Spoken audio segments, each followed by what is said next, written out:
Et est-ce que vous avez des préjugés lorsque vous enseignez? Mes préjugés, non, moi enfin, je trouve qu'on se nourrit de ces préjugés. Après, la question c'est qu'il faut les afficher et les exposer en tant que tels, en tant que préjugés, et dire ah, moi je pense ça, mais le préjugé, ça, on ne peut pas être neutre, ça guide, ça donne envie, ça attise la curiosité, puis ça donne envie de le tester, de l'éprouver. Et non, moi je n'ai pas vraiment l'intention d'abandonner mes préjugés. Il faut contrôler un minimum sa parole, c'est évident. Nous avons une certaine forme de liberté, nous, universitaires, de nous exprimer. Nous avons une liberté de nous exprimer dans les amphithéâtres, nous avons la liberté d'exprimer notre point de vue aussi, hein, évidemment, dans le respect d'un certain nombre de règles qui sont connues. Hein, évidemment, ne pas appeler à la discrimination, ne pas commettre un certain nombre d'infractions qui sont considérées comme des infractions pénales dans notre expression. Oui, alors ça peut m'arriver. J'ai, je dirais, des avis, des opinions, des convictions parfois. J'essaie de ne pas avoir trop de préjugés, mais c'est vraiment tout le métier d'enseignant-chercheur. C'est-à-dire qu'on enseigne sur des disciplines sur lesquelles on a beaucoup réfléchi et on a beaucoup écrit.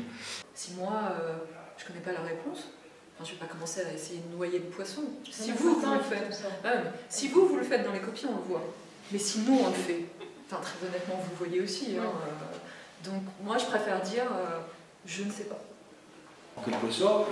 Après, évidemment, nous ne sommes pas là, et ça c'est une limite que je me suis toujours fixée. Chacun a ses opinions religieuses, politiques, etc.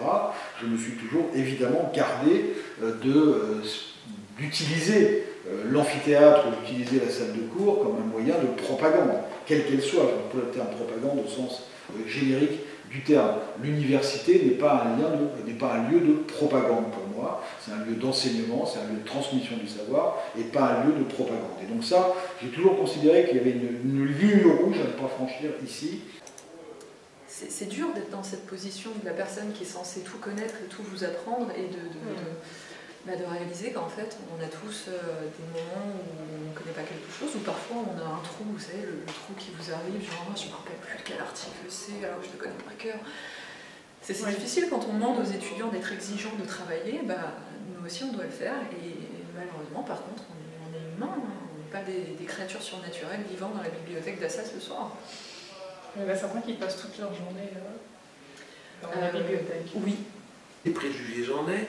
Quand j'évoque une question, alors pas des questions ultra techniques, mais quand j'ai des questions en droit des contrats, en droit de la responsabilité, en droit de la famille, en droit des personnes, là j'ai des idées. J'ai des idées, j'ai des préjugés, et je ne fais pas de prosélytisme. Je dis toujours aux étudiants, je ne cherche pas à vous convaincre, et je cherche à développer votre art de la discussion. Si vous voulez, quand je corrige une copie, que ce soit une dissertation ou un commentaire d'arrêt, je lis l'introduction, je lis le plan, et je sais déjà plus ou moins la note que je mets. Après, je lis le reste, hein, attention. Mais non. Après, bien sûr que vous pouvez vous poser des questions. Une fois que j'ai entré la note dans mon système de fiches, on peut se poser des questions et on peut se dire, tiens, c'est bizarre, j'aurais pas dit ça. Les étudiants choisissent souvent selon les professeurs. Hein. C'est logique, hein, c'est la loi de la qualité. Ce qui est vrai, c'est qu'on se rend compte que quand on n'arrive pas à enseigner une opinion, un raisonnement d'une manière limpide, c'est qu'il doit y avoir une faille. Donc, soit ce jour-là, on n'était pas spécialement inspiré, et c'est son enseignement qui n'a pas été optimal, soit c'est une question de fond, c'est-à-dire qu'il y a des brèches dans le raisonnement et il faut y réfléchir davantage. Donc, c'est vrai que la recherche nourrit l'enseignement nourrit la recherche. Quand je ne parviens pas à être limpide sur un point en cours, c'est qu'il va falloir que je le retravaille, et y compris pour mes publications. Il y a des techniques, voilà, on les partage tous entre chargés de TD pour esquiver la question. C'est écouter, on va regarder les questions à la fin du cours parce qu'il faut absolument qu'on avance sur ce point. Très bonne question, d'ailleurs ça m'en rappelle une autre. Hop, bon. Après, chacun ses tactiques de diversion. Si vous voyez votre chargé de TD faire ça, vous pensez à moi. Si on entend par préjugés des convictions, et il m'est arrivé de nombreuses fois de changer de point de vue sur telle ou telle question Justement parce que j'en parlais avec les étudiants et que c'était affiché clairement comme une conviction et que les étudiants m'ont convaincu d'une autre position.